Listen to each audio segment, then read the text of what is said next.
Sem sombra de dúvidas, teve muita gente, literalmente, que apoiou o atual governo porque ele prometia que investiria mais em educação. Cortou verbas, inclusive da CAPES agora. Investiria em segurança pública, o menor orçamento dos últimos anos. Pois é, e a saúde? Cortou dinheiro da saúde também. E aí, tem muita gente que ainda insiste em dizer que o amor venceu. Será mesmo? Mas tem uma coisa. Você tem que entender que, apesar dos pesares, o que faz a diferença é que outros lugares estão dando resultado e estão fazendo a diferença para mostrar literalmente que dá para fazer se tiver boa vontade.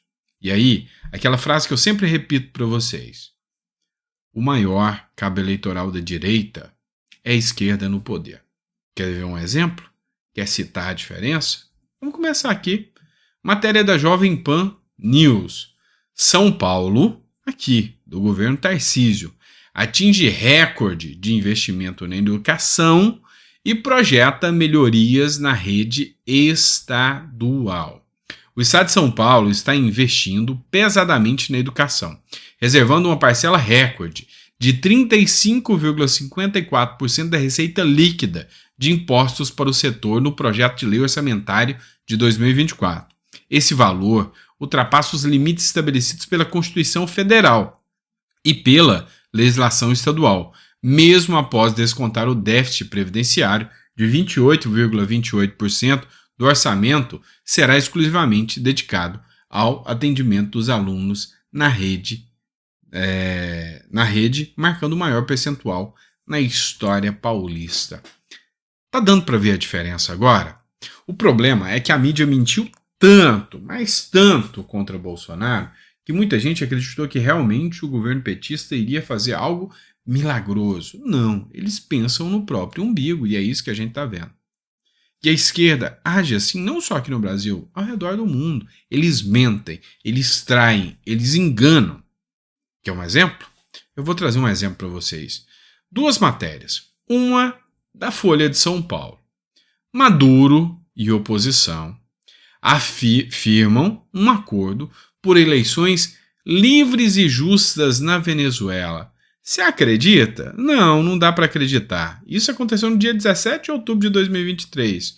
No dia 21 do mesmo mês, jornalistas são proibidos de cobrir as primárias da oposição na Venezuela. Nessa semana, Lula conversou com o ditador, amigo, parceiro e irmão Nicolás Maduro para tratar das próximas eleições no país vizinho. Quem fez essa publicação aqui foi a deputada federal Bia Kicis, né? E o pessoal comentando, né? Já vimos esse filme, vai enganar outro, né? Outdoor. Mas enfim, o que a gente precisa pensar? Tem muita gente que realmente acredita e confia nas mentiras que são amplamente divulgadas na mídia. É lógico que a matéria da Folha de São Paulo foi divulgada amplamente com o mesmo teor, não da Folha, mas com o mesmo teor dentro da própria Venezuela. A Venezuela inteira deve acreditar que as eleições serão livres e justas, o que não é verdade. O que não é verdade. Então, a gente precisa abrir bastante os olhos. Por que tanto afago, tanto carinho, tanta admiração por esses ditadores que Lula tem? Já anunciou agora que vai investir dinheiro da Petrobras na Venezuela. Como? A gente já viu esse filme, e esse filme foi trágico. Pois é, o Brasil sempre caminhando pelo lado errado. O Ale Freitas fez uma publicação que eu preciso comentar com vocês, tá? Trata-se de uma matéria do Estado de Minas. Sem mãos e pernas, mulher tem benefício negado pelo INSS por não conseguir assinar documentos. A ex-sinaleira, que mora em Porto Velho, Rondônia, afirma ter feito 3 solicitações de auxílio ao Instituto. Sem sucesso, sem renda, ela depende de doações para sobreviver. O Ale Freitas escreve o seguinte: o Estado brasileiro e sua estúpida burocracia, somando-se a casta de burocratas incompetentes e sem compaixão, nunca cansa de nos surpreender. Obviamente que existem servidores dedicados e competentes no serviço público, mas, inclusive, Esses sofrem por conta de seus pares vagabundos. Vamos lá, vamos entender um pouco. A Previdência é é um órgão, uma instituição que às vezes ele promove cada coisa. Eu militei bastante nessa área em defesa dos aposentados. Tem um caso que eu sempre cito aqui como exemplo de um amigo nosso, tem até canal no YouTube também. Ele não tem uma perna, tá? Lhe falta uma perna. E aí ele era notificado, citado por cartinhas, né, que o INSS manda. E aí, às vezes, a cartinha nem chega ao seu devido endereço, notificando ele para passar na perícia. Na perícia ou no pente fino, para saber se a perna dele nasceu de novo, igual uma lagartixa, igual um calango, que nasce o rabo novamente quando perde. Mas aí, a cartinha chega, não chega no endereço certo, ou chega e vai para a mão de outra pessoa, e o cara não comparece, eles cortam o benefício. E para esse cara ter acesso a esse benefício de novo, aí uma ação na justiça que pode levar até anos, a depender da situação. Então esse é o sistema que eles querem que continue assim. Em momento algum, hora nenhuma, você vai ver essa gente que vive do caos querendo que o caos acabe. Eles vivem do caos. É mais ou menos o seguinte, eu vi uma charge essa semana onde diz o seguinte: políticos de esquerda, um monte de político de esquerda escrito lá, abaixo os milionários, publicando, batendo contra os milionários. E depois um repórter vem entrevistar os políticos e eles falam, não, nós ficamos milionários criticando os milionários. E aí pergunta, você quer acabar com a mamata na política? Não, não queremos. Esse é o retrato do Brasil. Então eles não querem que esse caos acabe nunca, porque aí promete a picanha, promete ali a cervejinha e o povo cai. É o que está acontecendo na Argentina agora, tá? Então, estou gravando aqui e ainda não terminou a eleição no momento que eu estou gravando. Vou falar disso com vocês no editorial de amanhã de manhã.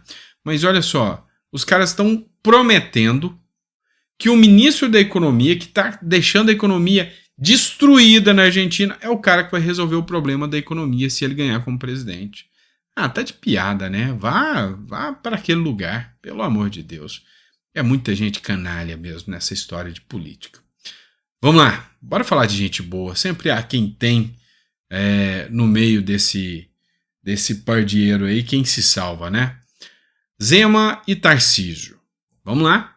Tarcísio concede honraria a Zema e governadores aliados. Matéria do jornal Metrópolis, que eu trago aqui para vocês, e diz o seguinte: o governador de São Paulo, Tarcísio de Freitas, concedeu a maior honraria do estado, a Ordem do Ipiranga, ao governador do estado de Minas Gerais, Romeu Zema, e bem merecido.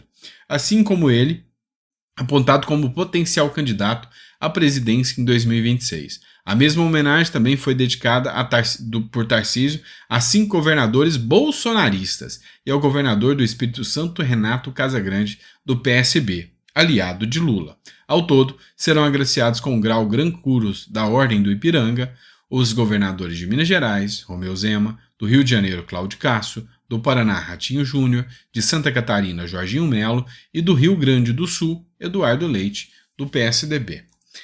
Começou o consórcio Sul-Sudeste.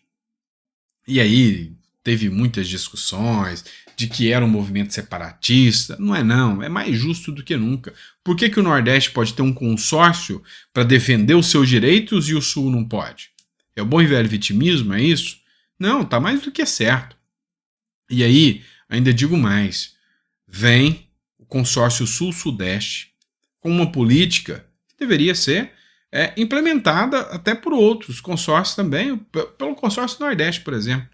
Querem criar um mecanismo de controle da criminalidade integrado em todos os estados do Sul e Sudeste. Isso sim é uma política pública inteligente. Imagina uma troca de informações, treinamento efetivo da polícia, e eu defendo sempre o tema referente a direito penal deve ser debatido também pelos governadores. Liberação de armas, governadores e prefeitos tem que ter esse direito de escolha dentro dos seus municípios. É o mínimo que se pode esperar. É quem está na ponta, é quem sabe o risco que a população vive. Então, efetivamente, eu sou totalmente favorável a essa ideia. Sigo muito aqui a linha de pensamento do Milton Friedman, um cara que é excepcional. Se você ler o livro Capitalismo e Liberdade, ele defende a descentralização, ou seja, o poder tem que estar mais na ponta, nos municípios. E é por isso que eu defendi o Paulo Guedes, mais Brasil e menos Brasília. E é assim que eu acho. Então, acho que esse consórcio aí é sim uma coisa boa que surge aí no Brasil. E essas duas figuras aqui, icônicas, né? Zema e Tarcísio de Freitas, merecem muito mais do que só essa honraria. Merece o voto do brasileiro em 2026, caso estejam lá para fazer a diferença. Pelo menos é a minha visão, tá? E aí você deixa seu comentário se você concorda ou discorda de mim, tá certo? Grande abraço, meu amigo, fica com Deus e até o próximo editorial. A gente volta amanhã cedinho falando das eleições da Argentina, tá bom? Grande abraço.